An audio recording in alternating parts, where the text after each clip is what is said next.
Les pieds dans le plat. Cyril Hanouna. C'est la fin des haricots, ça vient d'où? On va démarrer par Laurent Guim. Alors c'est pas très gai, hein. C'est une histoire en fait qui est une expression médicale. Ça n'a rien à voir avec le légume. Le haricot, vous savez, c'est aussi ce récipient dans lequel qu'on utilise à l'hôpital, dans lequel les gens crachent. Enfin bon, bref, non, mais je vous passe les détails.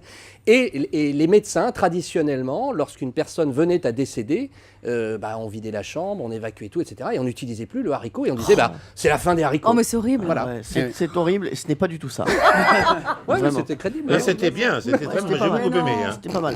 Dans l'horreur, j'ai bien aimé. Ouais. Dans l'horreur, c'est là qu'il est le meilleur. Camille Combal. Alors non, la vraie histoire, la vraie origine de la fin des haricots, en fait ça vient, c'est cinéphile, je vous le dis franchement, ça vient, vous connaissez les films de l'inspecteur Harry, Oui, bien avec sûr. Clint Eastwood. Et le très sérieux Herald Tribune adorait les films, et un jour est sorti le troisième volet, et il disait, franchement, inspecteur Harry, la fin arrive un peu tôt, parce qu'on adore, on aimerait que ça continue plus. Oh là là. Et c'est devenu, la traduction française, la fin des haricots. La fin d'inspecteur Harry, tôt. Et c'est devenu la fin des haricots, voilà, tout bêtement, c'est la... Vous n'avez pas honte là. Pas de la ce que peine de vous me dites, juger, c'est la vraie histoire. Allez, et vous savez ce qu'il va, il va mettre tout de suite son kawaii. C'est bon. Il va quitter la Non mais c'est bon pour aujourd'hui. C'est bon pour aujourd'hui. Vous pouvez enlever votre casque. Il est tout rouge, il a honte. Il y a de l'eau dans le gaz, vous là, quittez l'aventure. Valérie Benaïm. Mais non, mais moi je crois que c'est tout très simple. C'était l'époque du Moyen-Âge quand il y avait la famine et que. Mais quoi quand il y avait... Mais oui, il y avait la famine et quand il y avait même plus de haricots.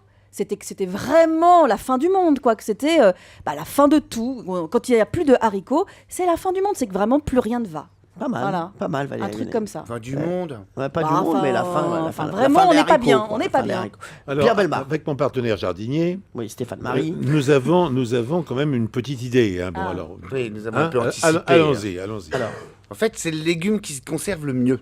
le haricot. Bah oui, c'est-à-dire que la courge va se garder jusque la fin janvier et début mars. Les haricots, on peut les garder d'une année sur l'autre. C'est-à-dire que quand l'hiver est long et que les nouveaux légumes sont toujours pas arrivés, si on a fini de bouffer les haricots, on n'a plus rien à manger. Et voilà, et je suis d'accord avec toi, Valérie. Voilà. Enfin, moi, je dirais ça. Stéphane Oui, Marie. tout à fait, mais c'est sûrement ça. Et Pierre Bellemare, excellente explication.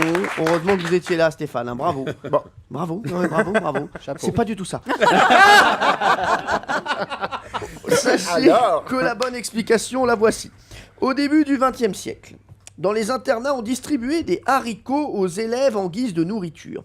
C'était un aliment de base et pas cher, hein, mais plutôt que de les manger, les enfants préféraient les garder et les utiliser en guise de monnaie pour pouvoir parier dans divers jeux de société.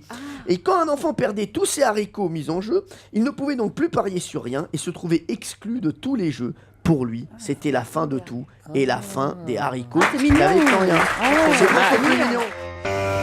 Europe 1. Les pieds dans le plat. Tous les jours, 10h30, 12h30. Cyril Hanouna.